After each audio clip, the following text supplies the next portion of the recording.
Another episode of the Pin High Podcast presented by Golf City. We're coming off a great week at Pebble Beach. Looking forward to another great week out there at Riviera for some Tiger golf and some great Twitter fan questions on tap. So let's get into it.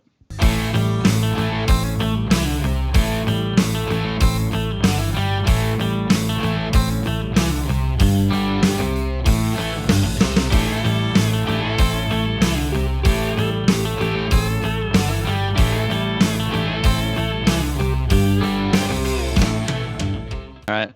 As always, I'm joined by Jeek and Trevor here. It's a little bit of a late recording. It's like Tuesday, so we're even more caught up on the golf world. Crazy week, obviously, at college, and not the good kind of crazy week, academic week. Quick disclaimer, because it's been happening. Like Patrick's audio isn't great this week, so just beware. If things cut a little bit, we probably should disclaim that out. Don't just turn it off. Right. I mean, internet in New York, apparently, is what I'm hearing, is just down. So, bear with us. Yeah, we're trying. So, I mean, we can probably just get straight into the Pebble Beach action from this past weekend. I mean, it kind of sucks that Nick Taylor won, if I'm being honest. I mean, good for him though. Good for him. Yeah. Good for him. It was good golf to watch. He's playing great golf. Yeah. But look, it was just so uneventful when he just kept pulling away from Phil. The only entertainment that we got was from him collapsing a little bit, but then Phil just simultaneously collapsed even more than he already was. What if Phil was 2 over on Sunday? I think so it was. I mean, Sunday was a tough day for everybody. Yeah, it was a tough day, but Phil made a double on the front 9, and he made a couple more bogeys in the back. It wasn't like. I think I was watching until the 15th hole. I was watching until the 15th hole, and I was I had $10 on Phil to win it, and $220, so I was pretty invested. Yeah, you're into the Phil. I was thinking about hedging it with Nick Taylor, but I was like, nah. I'm not gonna. I don't know. It was bad. So it was a bad. But congrats to him for loss. winning his second tournament. I mean, he went. Did he go end to end?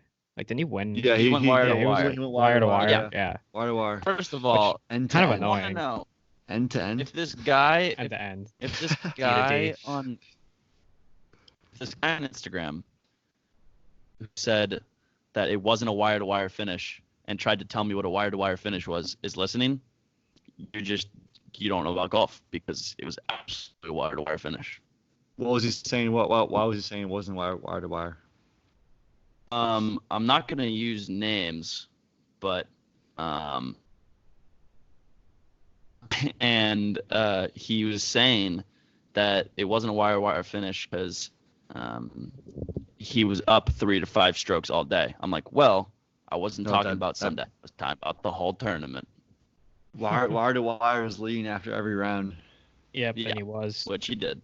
He did. So and then he commented on the post from Saturday that said Phil is leading at Pebble Beach, and don't say we didn't tell you so. He goes, but he was never leading with a facepalm emoji. And I just responded, he was though, facepalm emoji.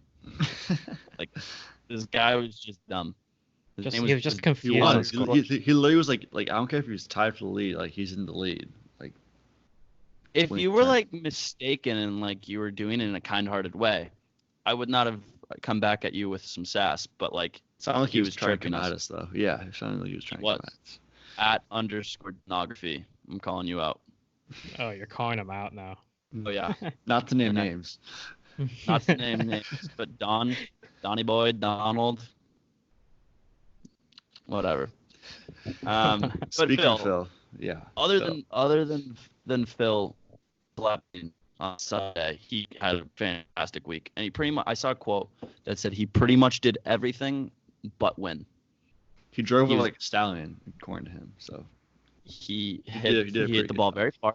He was getting up and down from the most ridiculous places. Yeah, a couple of chip-ins. Next stanchions, That was crazy. And obviously, this comes right after him saying that he wants to play into a U.S. Open spot that he's not currently qualified for because he doesn't want to be handed a sponsor's exemption. Which honestly, right. Him saying that, I have a lot of respect for him saying that. That he's not just going. That. I respect that a lot, especially because it's a tournament he hasn't won yet. He hasn't won the U.S. Open, so if imagine obviously he'd feel great if he won it, even if he wasn't, even if he was given a spot in it, but I feel like he would have a little regret, okay, I didn't really earn my way into this tournament, and yeah, I won it. It's is this I feel like there'd be a little doubt in his mind if he didn't doing that. Right. But I think it's cool that he wants to earn a spot, and I think he will. He's 70. He was 72 in the world ranking now. Into this. Going into this, he was 72. I'm assuming he's probably in the top 69 now. I mean, you had to expect he was going to play well this week. I mean, he owns Pebble Beach in these Pro-Am tournaments. He's won it. I think he's won it 5 times. So it's it wasn't a total hot take to be Phil's going to do well this week. Phil's now 55 in the world, by the way. So as of right now, he's in. We hit the nail right in the coffin when we just talked ourselves into him doing well. Talked ourselves into it. Yeah. At first I was no, and then I started listing out the facts. I was oh yeah, he's gonna do well. So, but another guy who did well, who's been kind of on the decline, Jordan Spieth finished T9 with that at 8 under with that chip in on the last hole. That was pretty big for him, just mentally to get a top 10. Right, chipping it in on the last hole. Especially in a tournament with a pretty solid field. Yeah, good field. And apparently he had a new. He's been trying out a new grip, and the fact that he finished T9 at a place like Pebble, with a new grip, means the good things could be coming. I hope good things are coming for him. I would hope so. Yeah. I mean, and it's safe to say that it was a Pro-Am week, so might as well talk about some amateurs. It is safe to say it was Larry Fitzgerald. That's because it was. Larry Fitzgerald again, winning the pro part, the amateur part. I think. No, Larry Fitz won. They should start. Yeah, he won the pro part. He won the pro part. They won the pro part. Yeah. No, they should start questioning his handicap because I think they have him at an 8, and he just keeps winning. Yeah, that sounds a lot like a sandbagger, which I you would think Larry Fitzgerald, nicest guy in the world. But that's kind of questionable. That's incredibly questionable. It's I feel why would he do it though if he knows he's gonna get called out? Who was his partner? Do you know? Streelman. And Streelman played well, didn't he? Yeah, Streelman was he was 3. He might have even came in second. Didn't Phil end up coming in third? Yeah, Streelman came in second. So okay, so that I was gonna say that could help. That could help things a lot. But apparently they're a dynasty together. They're what? They're a dynasty together in this tournament. Okay, that makes sense actually. And then Hovland and Verlander also did well together, which was an interesting combo. I wonder if they knew each other going to this. Hovland played with Verlander. That's kind of cool actually. I would not have expected when I saw that, I was wait. I was why? I know. You wouldn't think you'd think Verlander would be playing with someone like Rose or DJ or something like that. Well, Gretzky played with DJ, but still. Yeah, of course. Mm-hmm. And then you had Bill Murray just being Bill Murray all night or all weekend. Also, did you see that putt where he putted it and he just so nonchalantly hit it while it's still moving and put it right in the hole? Yeah, Phil's taking notes on that one. He wasn't even looking at the hole when he did it, and then he just walks off the green, flicks his putter up in the air, and just walks off, and it was nothing. That's just classic Bill Murray. Oh yeah, he's such a troll. He is such a troll. He always is, but I love him. Yeah. And Tony Romo got a lot of TV time. Of course. Always does. Especially. It's kind of funny this year. It was kind of funny seeing him they would give him a lot of TV time and he'd be in bunkers and stuff and having save.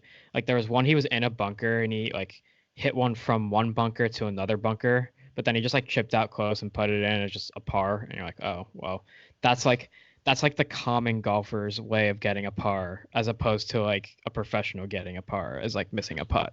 Yeah. So yeah. it was just kind of funny like seeing it that way. Also, the broadcast is on like CBS on Sunday, so I feel like they just like put Tony Romo on there as a little self advertising.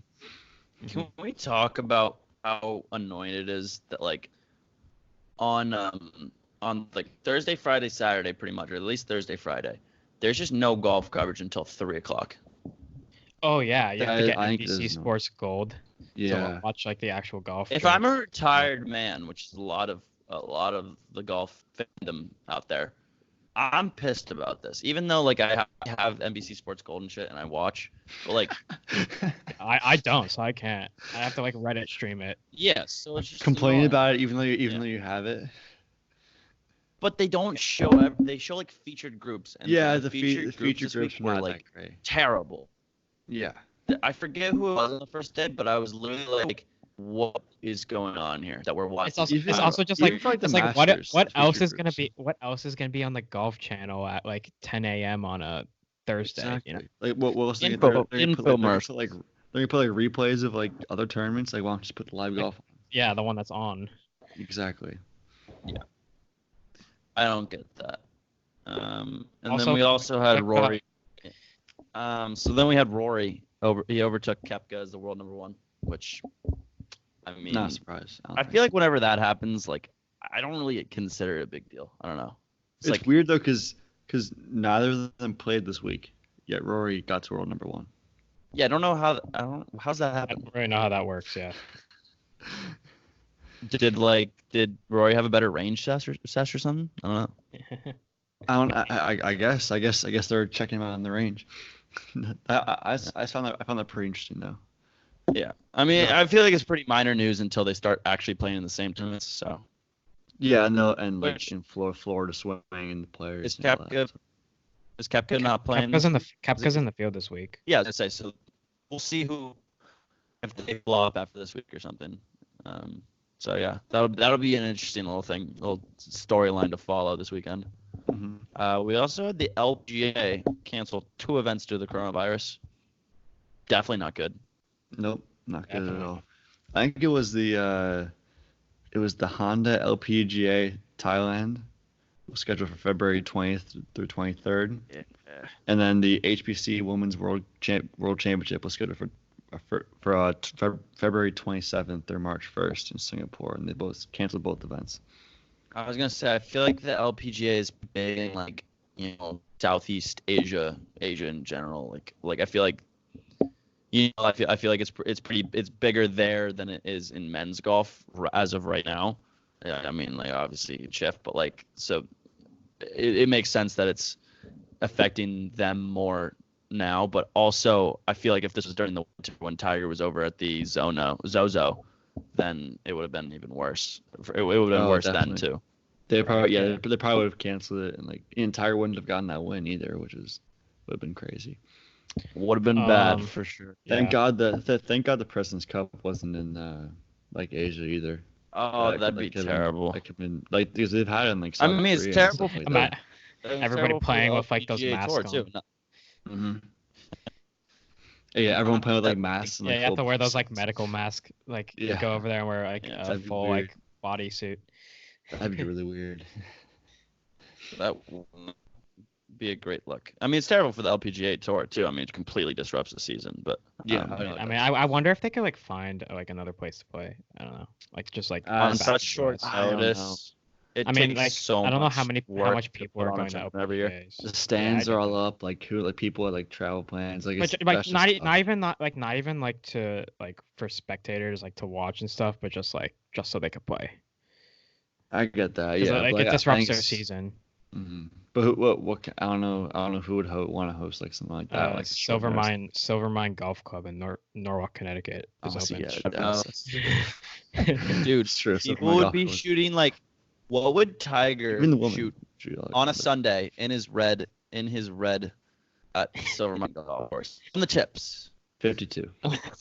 Yeah, probably break the course record. By a lot. Well, I mean, like, I'm trying to think. He would never have to hit driver. If he did, he'd probably hit like perfectly on the green. It's possible. Don't at me. It's possible he doesn't birdie one. Yeah, the ones could be not birdie hole. 2 he'll hit on the green. 2 he might eagle 2. 3 Three he'll make birdie. 4 he'll probably hit like on the green or like close to it, make birdie. 5 birdie. I mean, this is bad. 6 is probably a par. 7 7's a birdie. 7's probably an eagle. 8's also an eagle. 8's also eagle. 9's eagle. That's maybe 10's like eagle. even like bad. 10's eagle. 11. Yeah, I mean, we don't need to keep going very low. It's like we don't need to keep going with this, but like, yeah, well, I would honestly expect him to shoot like 16 under. What's the par of the course again? 70? Yeah. Yeah, he would shoot. I bet he would shoot 55. Because the court record is in the 50s. He would shoot it's like a lower. 59 or 58. Yeah. So it's like, yeah, that's insane. I'd love to see them play a golf tournament at a course like. Yeah, just like a public course or like a easy course. Yeah, that'd be hilarious. It wouldn't decide who's the better player. I can tell you. Wow. No, but like for the fans, it'd be so much fun to watch. Just go out and like watch those guys. Just like, actually, I don't know because like I feel like we all love Carnage. Oh yeah, I do love Carnage. But I guess watching them play a course like Silvermine or like a course that we played before, like at several times would be really cool to watch. Yeah, I mean that would kind of happen with Bethpage a little bit. That's true. We only played it once, but yeah. And this summer, I mean, it's gonna be at the U.S. Open. It's gonna be at Wingfoot, which is gonna be crazy carnage. Yeah, which I love. So can't wait for that. It's gonna be like 5-over winner. The last time was a 5-over winner. Mm-hmm. I know. I love that. I can't wait for the see. Yeah. But yeah, moving on. Just one more bit of news before we move on to the Twitter fan questions. Daniel Berger is using his irons from high school because he is a free agent. I saw this actually like earlier in the week that he just bought every set he could find of it.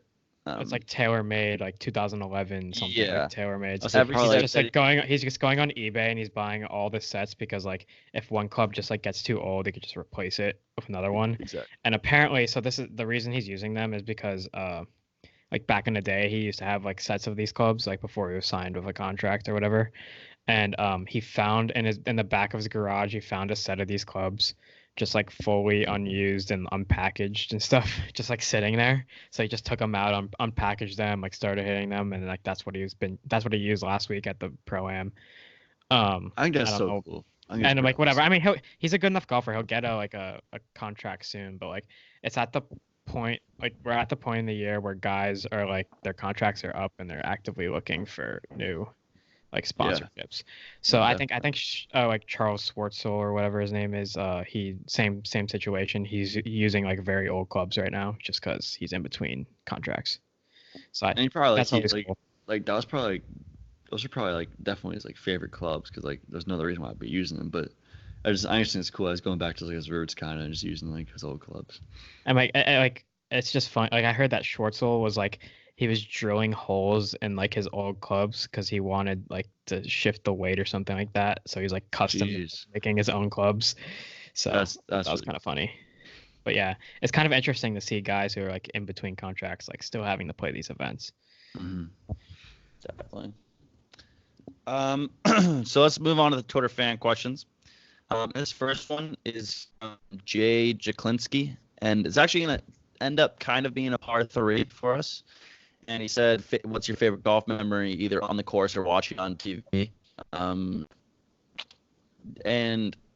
does he mean like us playing on the course or like at a tournament? I'm gonna say like us, like, both. Like watching a tournament, maybe. Well, no, his question was both. Either our personal experiences or like watching on TV. I'm just gonna go with like TV. First, okay, so you guys can start. I mean, I'll go first. Go ahead. I'll go with Tiger winning the Masters. That's a good one. Yeah, it's just I it's would just say that's classic. That's probably- self-explanatory. Recency like- bias too. Yeah, but like That's honestly there's no probably- other memory that can like I can't that I can think of watching on TV that can beat that ever. So let's go with an on the course memory then, because I feel like all three of us our best memory is definitely watching Tiger win the I mean, Masters. I will say that a good memory of mine was Jordan Spieth at the Open, like when he was like behind that Yeah. hill, like out of bounds. Oh, and also that was a the other great reason, one. other reason, that was First crazy. of all, that That was was crazy and great. But absolutely crazy. the other reason why I'm gonna say that one is because I was actually at a Mets game, and We've already been over I was this. in a box. Yeah, we went over this. I was at a Mets game. It's in a Vito's box, birthday. and it was Vito's during 80th. during a rain delay. So like, and that was just like going on during the rain delay, and we were like trying to. That's a pretty cool place though, to watch that. So Yeah. that's why I would say that one. Well, I mean, I feel like mine's those are definitely probably like no joke my top two. So I'm going on the course. I had one earlier that was in my mind. I'm trying to remember what it was, but I feel like our round at Harbor Town, I don't know if it's a singular shot as much as it is like the whole day was just like It's like the experience. Yeah, One that of- was really cool. both on and off the course was one of the more wild days I've ever had in my life. Just a great jam. time. Just a fantastic golf trip. Also, would That day say was just- one of the longest days of my life. Yep, that's for sure. too. yeah. Very When long did that day end? 4 a.m. Yeah, that When was. that day, we had like a 10 a.m. tea time too, and we had to like We had get there, so, like, next day, woke and up, the like- next day, like I don't think anyone like talked the whole round. I'm pretty sure. Like Oh, we no. just could not. We were just like so done with that. I was playing like shit too. Like, I Yeah. started picking up We were on all- holes, and like I never pick up on We had holes. like a 9:45 tea time. Yeah, we're playing like absolute like we're playing terrible. It's like cloudy. It's not the best weather. We're not happy. We're like hungry. We're hungover. Our heads hurt. Like it was just for the day it was the day before it was worth it, but for like that day it was just we just did not want to be there. at Oh all. my I god, was dude. totally feeling myself on Harbor Town too. Like I like on 17, I like hit the stands, and I was still like, yes, I'm feeling Yeah. myself. Now. I'm doing sick. That was it was really cool. I don't know how, like, I don't know if Ronnie's show is PG, but like his show's all about like good stories. If we told that story on his show, just how that day progressed, I don't know if I'd want to tell the whole thing, to be honest. Well, it's probably but, not the like, whole No, thing. I don't know if we but it'd be Not every great. episode, It'd be a great story. That could be a honestly collab that later. story could probably take up like half an episode if we decide to tell it. I think we should go on It'd be a Ronnie's show. I think we should go on our show. Maybe it has to be like an in-person type of thing. Yeah. It To does. telling that story. I mean, like we should probably, if we're not gonna actually tell it, we might as well move on from it. But yeah, favorite golf memory that day out at Harbor Town Golf Links where the RBC Heritage is played. Yeah. Yeah. So yeah, that's our mini par three, like a 100-yard par three at Pebble Beach. Yeah. Par three. Little Tiger versus Um, part 3. Yes. Oh my God, that was a great part three. So this one's from Chef Boyardee, which is just, first of all, great name. Shout out to Danny Villeneuve, Yeah. by the way. Is that TV? Chef Boyardee. Oh yeah. Anyway, that's he said- perfect. What is the most satisfying shot that you can hit with the most consistency? Oh. That's a God. good question. Who wants to go first? I mean, a stinger, like off the tee every time. Like if you could just consistently can just nail a stinger every Well, time. Can you hit that shot though, G? No, I'm saying like what, like if you you could. misinterpreted the question. I did or he did. I mean, you could interpret it either way. I think. Oh yeah. I think he's that's saying- from I think he's what saying, I like, thought you were so- saying. From what I I, thought you were I saying. can't hit. I can't hit any shot consistently. So like, yeah. Okay. That makes sense. I yeah. mean, the stinger is like really like it's like That's it. that's just perfect, pretty much. But like, I used to consistently have the same exact slice on every single ball, but You now did. I don't. Now I don't. So like, it's harder to hit the fairways now because it's not as consistent. I don't know where to aim. I'm gonna say my favorite, most satisfying shot is I'm not the best at driving the ball, but like when I do hit a good drive, it's like a little like right to left draw, and like that is insanely satisfying when I hit that shot like right in the middle. I would say it's satisfying when I just like crush a hybrid because like that happens a lot. Yeah. I'd say that's me with the anytime you just stick a wedge or something, that's also satisfying. There's a lot of satisfying golf shots. There's satisfying golf shots. You can probably attest. My best shot in my bag is probably when I crush my three wood. Yeah. Because sometimes I hit that thing so straight and I hit it like as far as my like furthest driver goes sometimes. Maybe not anymore, but I used to. I don't know. It's just I usually sometimes hit that thing pure, but then other times sometimes I can hit my 3 hybrid further than my driver. Just happens. The consistency is the thing here. Like he used the word consistent, and me and Jeek are anything but. Well, I interpreted the question as like, if you could, like, what would be the most satisfying? Yeah, which you're right. You can see that. And the stinger is like Stinger's up there, stinger. like a bomb of a drive. 10-yard drive, yeah. Yeah. Yes. Like a pure, like honestly, like Which like even just like a pure, like absolutely pure iron, like Yeah. it feels so nice. Yeah. Iron, like there's nothing better. There's no better feeling like you picked up like the perfect amount of grass on the way through. It feels, oh my. And like a nice like easy like shot. Yeah. Yeah. I pured my driver absolutely probably as good as I could hit it onto the green on Silver Mine on the like short par 4, the down, like kind of downhill one, and I had like about a 20-foot eagle putt, but I missed it, of course. I get I get to that green with a 3 hybrid. You have. Yeah, You I'm don't just saying, all the- like I can. You have once. I've done a couple times.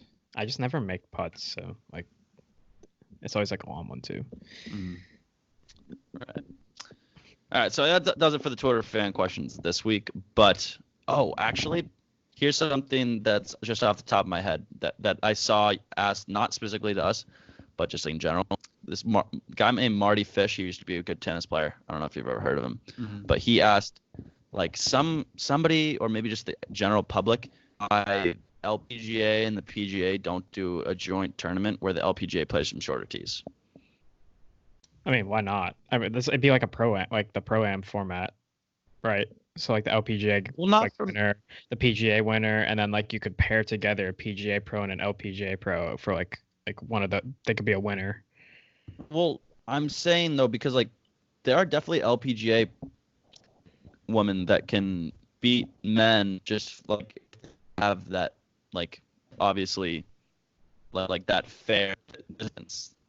Well, yeah, no, I'm just saying. You gotta find a way to make it as fair as possible, like in terms of like tees. Like you can't make the tees too short, but you can't make them too. You have to find like the perfect distance to make the tees. Yeah. So it'd be all tough if you find the good in between. I feel like it would take some like trial and error because you don't want that. Because you don't want that to happen, and the men just absolutely crush the woman, or the woman absolutely crush the men. Well, that's why I think either way, I think it'd be cool if you just set it up as a pro-am. Like, you know how the pro-am set up, where it's like you have the amateurs and the pros, and then you like pair 2 of them together. This way you're not. No, but this way it could just stay. It could just stay during like their season, right? It could just be like an event in the season. That's a LPGA event in the season. It's a PGA event in the season. And like whoever wins the LPGA like part wins an LPGA event, and the PGA wins a PGA. Because if you're doing it the way where it's men versus women, like that's not an event. That's just like a celebrity round of golf. Like there's nothing to win. Here, I feel like people would say that's demeaning, that they want it to be like a pro-am. It's just like there's a winner from each side. So well, like, you know how people are. Winner. I mean, that'd be dumb. I mean, it'd be cool to have like if Tiger Woods was like paired up with Lexi Thompson and they like were like a group and like that, but they won that part of the tournament. You could also like, I don't understand why you say like there's nothing to win, because if they're paired, it's like say it's the final group and it's them two in the final group. Like yeah, they might be on different tees, but like maybe they're playing for like maybe they're at the same like level under par and they're like on the last hole. And, like guess. Tiger's in his red and like It's they're not, playing but for the same title. it doesn't get you any like FedEx Cup points. Like Why wouldn't it? They you're can saying make that. they can make a whole. Well, no, but they can Lexi make a whole. They Thompson can make a wins the whole like event. they can make a whole like they can make it a whole like separate like you're a separate tournament for Yeah, it or that's like just even like or even like a separate tour for it if they wanted to. I'm just saying, if like, it was gonna happen. that'd be way too much. Like that'd be too much golf almost. Yeah. Like you can make this like literally like I'm just using the Honda Classic as something, but the Honda Classic could be this every year where like it's the women and the men and like there's a men's tournament and a women's tournament. And it's just part of their schedules. But then it's also they have the like pro like the teams together like the pro-am. But that's not what the guy was asking. No, that's not. No, he was saying like they're saying they're playing the same tournament for the same prize. For this, yeah. Like they're like it's like it'd be the same as just like Tiger discounting women. Yeah, I understand. I just don't It's think Tiger- it would happen. it's like it's the same Tiger and Lexi Thompson coming down 18 ties would be the same thing as Tiger and Rory coming down 18 tied. It'd be like I understand. I just don't think That's that would, what like, me and Trevor are realistically saying. happen. mhm. Yeah. Which That I mean, could realistically happen. It's just it a could, but- tournament in both of their schedules. Well, I'm just saying, like, my idea, like, seems like it would be something that you could, like, institute tomorrow, like, if you wanted. You could institute it tomorrow for this too. You literally Yeah. just make it. You just can't get. Set, It's you not. make it. It wouldn't be a PGA Tour event because, like, if it doesn't have to be a Lexi PGA Tour Thompson wins event. it, like, it doesn't matter. I'm just saying. It doesn't have to be. We never said it had to be a PGA Tour event. It just had to be like an event. I'm just saying, logistically for the schedule, it wouldn't like you wouldn't get anyone to play in that event because, I mean, maybe you're winning money, sure, but like it's not. It's PGA no, Tour but it doesn't matter if it's a PGA Tour event. I guess, but like you can't. When You would can make it like you can make it like you can make it just like an event. Like it like doesn't have to be like called like on the. It doesn't have to be like a FedEx. Yeah, but I'm Cup saying that. like when would they play that event? Oh well, I'm not saying like tomorrow. I'm saying they could like if they. I'm saying like if this they wanted year. if they wanted to figure it out, they probably could figure it out. If they're playing like similar courses, like say they're both playing Florida at the same time, why don't they like probably it's not gonna happen, but like why don't they just like bring them down to like this other like course and like they play the same course. Take different the teams. Zurich Open.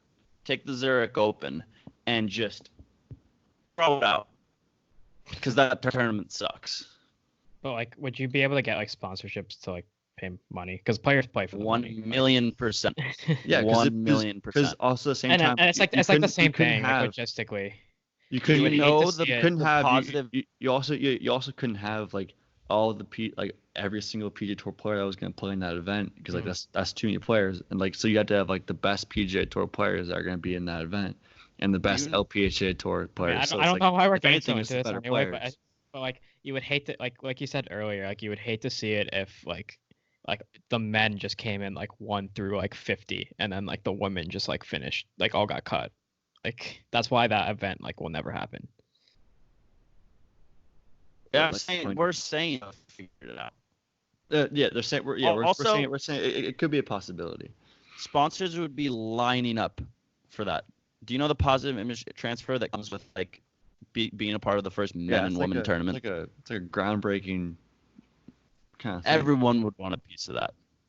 I guess. Because that's literally like one of the first like sports that'd be able to integrate like men and women competing against each other like at the same time. All right, that was our first take type argument. I know. I'm Yeah, still it gonna really argue was. against- Just people like trying to like get in the word. That's good. There's like a bunch of Like- there's like a couple sides of it, you know. We needed a moderator. hmm We really did. Where's the Kelly that we need? Yeah, Yeah. right. Is our name on the show Kelly on First Take or Molly? I think it's Molly. Molly. Yeah, it's Molly. It's Molly. Molly. Yeah, we need her. Right. We need Molly. All right. Well, as always, we got the Genesis Open. Before we get into the course preview, obviously Tiger's back. Field's down to 120 players. This year, we were looking through like who's playing. It's just absolutely insane. Like it all. Yeah, stacked. I mean, I'm not gonna say it looks like a major, but like it looks like a major of a smaller tournaments. Like it's stacked field. So And it's like it's an invitational now.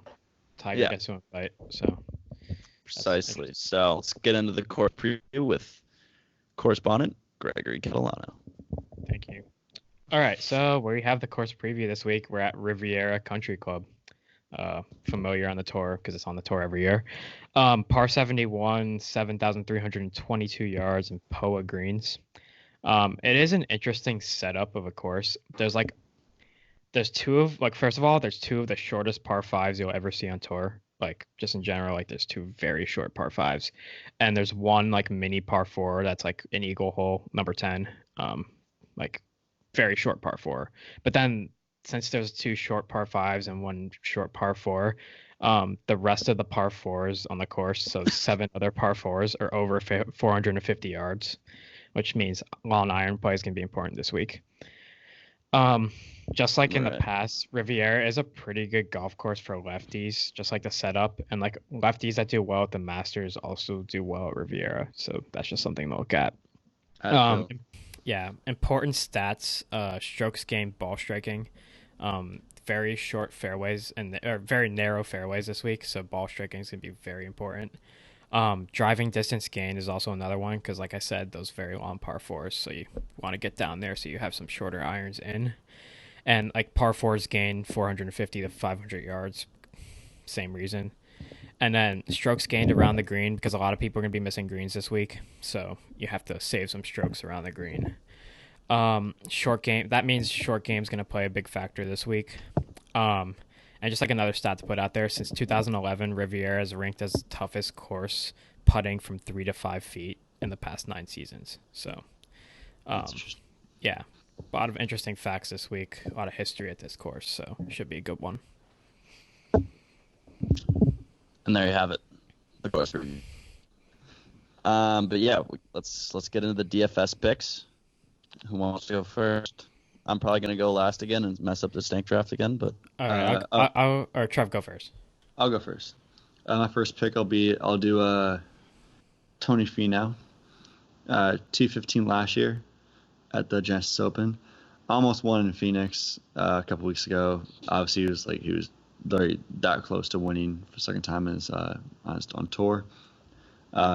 And he's top 10 in the field in driving distance, and top 20 on tour in driving distance. So he hits the ball far. Also, he's 7th in strokes gained around the green, which, as Jeek said, it's like driving distance and strokes gained around the greens are important stats.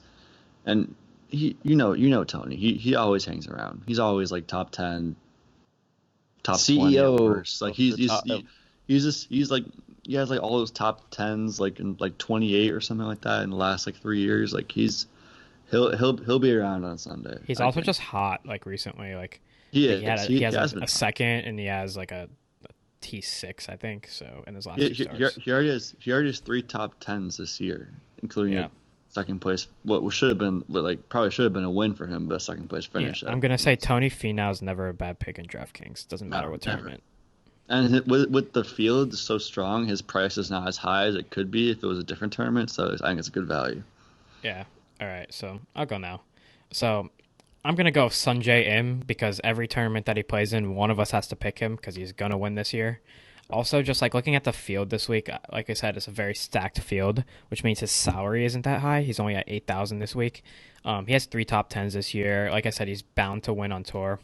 And he's top 10 in ball striking, so he's a pretty good ball striker, not like the best, but could get hot ball striking. And he's top 20 in strokes gained total, and he's just solid. So he usually plays pretty well. And like I said, he's bound to win a tournament this year, so I'm sure one of us is going to pick him as long as the salary is not too high. One of us will pick him every week until he wins. So this could be that week. Yeah, I mean he's gonna win a ton more. He's gotta. He is definitely. So with my first one, I'm gonna go with Hideki Matsuyama. He's kind of like that 9,000 salary person that you can maybe pair with even a better like top guy that you think might win. I mean his past 5 starts he's been T23, T4, T11. He had a top 9 there. He missed one cut in there, but. He's been pretty solid like all year. People were saying that like the top 15 at the TPC Scottsdale, Waste Management. Hope it was like a bad finish, which, I mean, anytime you can not play like even your best golf and come top 15, you're playing pretty well. So I think he's gonna have a pretty good week. Have a really good week here at Riviera. Then with my second one, I was pondering Brooks Koepka because, I mean, driving distance, obviously, he's gonna be up there. He might be number one. Yeah, you never know. Koepka.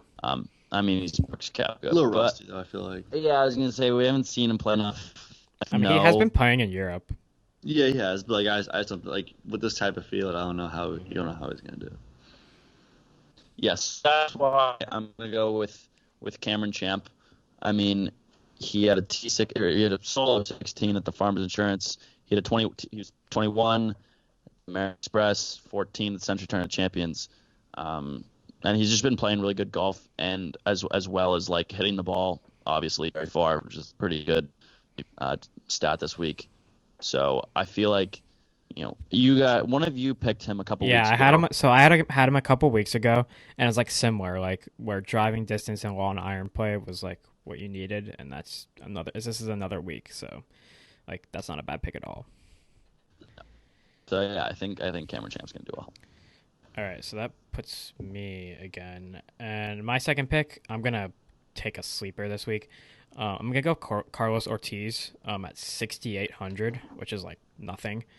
So he has never finished T26 at the Genesis in like a couple starts. So like T26 is not bad at all.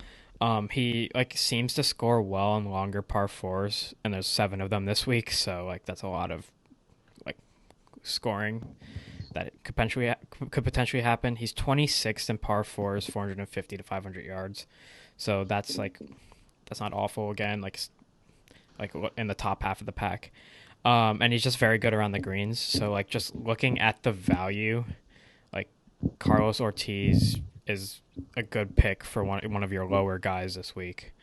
Hopefully he could make the cut and do well. All right, and then last pick. Oh wait. Yeah, you have one. You already won twice, didn't you? No, I was gonna bring something up just in general because I thought we were done, but once again I messed up the snake trap. Yeah, you were so close this time. So close. Yeah, I was so close.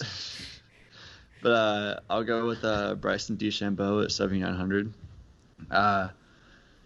Finished 4 out of 6 cuts on tour this year. He finished like Finau T15 last year at Genesis. He's 3rd in the field in driving distance and 10th in strokes gained ball striking. As Jake mentioned, those are 2 very important stats. And you've seen him recently. He beefed up in the off season. He looks like a completely new person. He's still that sciencey approach that everyone either loves or hates. But he played well here last year, and he loves Tiger, and Tiger loves him. So he probably wants to impress the boss man over there. So I think he'll do pretty well for his salary. I think that's a good value. As long as he doesn't get put on the clock. Yeah, exactly. If he gets on the clock, he'll be rattled, and you'll see him like maybe complain about it. I don't know, but yeah, it should be something that's like noteworthy is obviously Tiger playing this tournament. And I saw a clip of him earlier today that he said like about this tournament. He's never won it. He needs to get off the schneid and win one.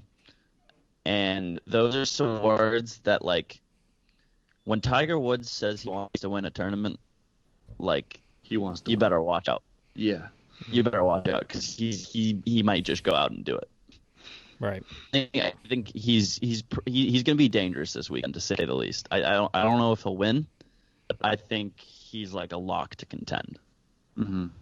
Because I feel like just with that, he almost has like the Mamba mentality, but the Tiger mentality. Like if he says he wants to win something, if he does, he's gonna win it. Or not, he's not gonna win it, but like he might. Right. I just want to say too. I just noticed this on. I was looking at the salaries for DraftKings. Justin Rose is 8,500. Yeah, I feel like that's really low. Really? Yeah, that's really low. I feel like that's really low. I don't know. I guess I don't know if he's been playing that well. I haven't like really looked into it that much, but I literally just noticed that he's 8,500, and I was so if you're looking for one more person to fill your lineup around that salary, maybe like at that value, it's a guy that good could be I wonder how it'd be interesting. I mean, we could probably post something when we dig deeper into it. But I wonder if you could go like one of the top guys like Tiger and everything, and then go Justin Rose and see what you could get there. Yeah, I feel like you can definitely like get like Carlos Ortiz, maybe even DeChambeau or something like that. Like you could definitely do that.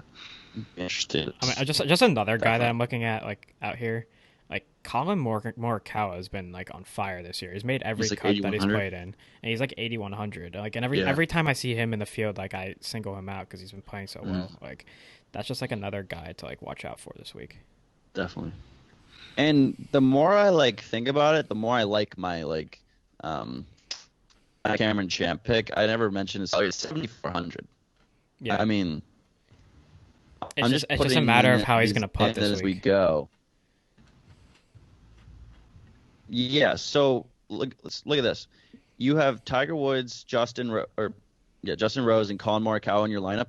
You still have an average remaining salary of 7.6 thousand, and so that means if you put in Champ, you got 7,800 per person for two more golfers.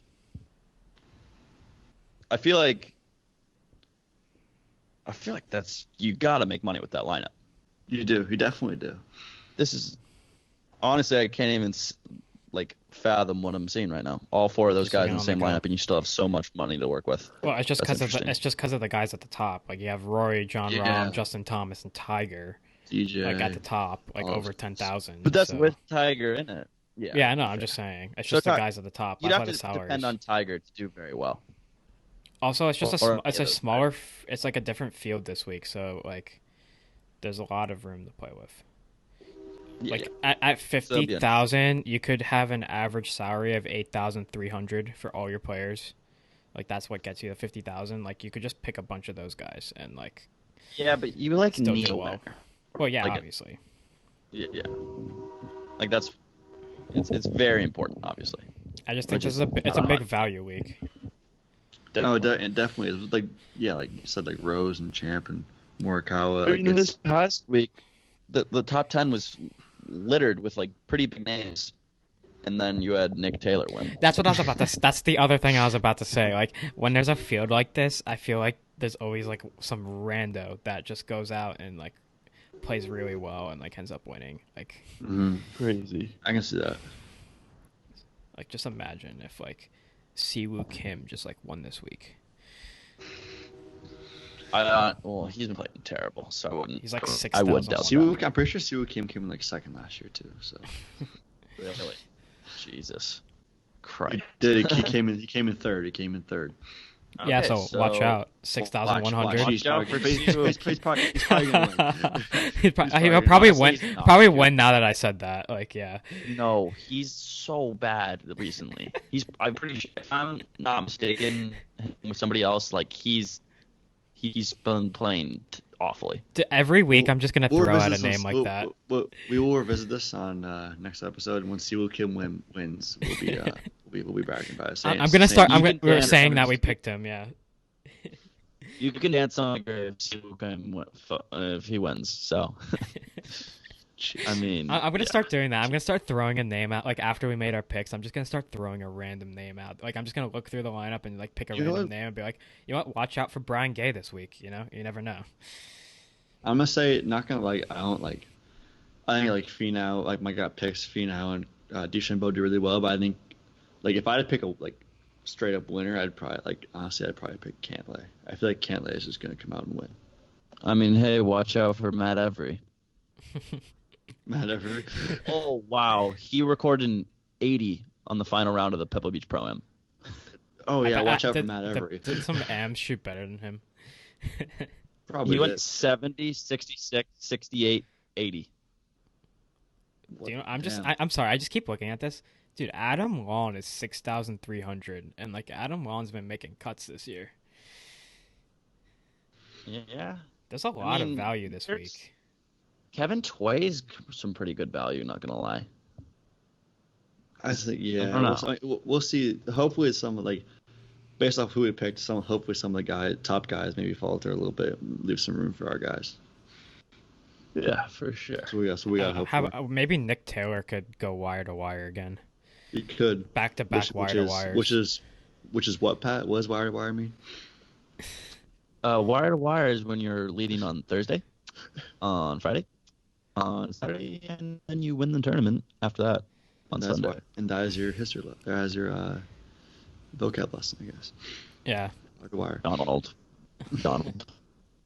And anyway, so tune in next week to hear if Siwoo Kim won the Riviera. Other than that, I don't have much. Follow us on Instagram. We have a giveaway with Amp Caddy. Honestly, forgot to mention that. You just have to follow us on Instagram. Follow Amp Caddy on Instagram, and tag the friends in our post with the Amp Caddy speaker with the giveaway, and you could win a $150 prize of the Amp Caddy. So, other than that, next week on the Pin High Podcast. Peace.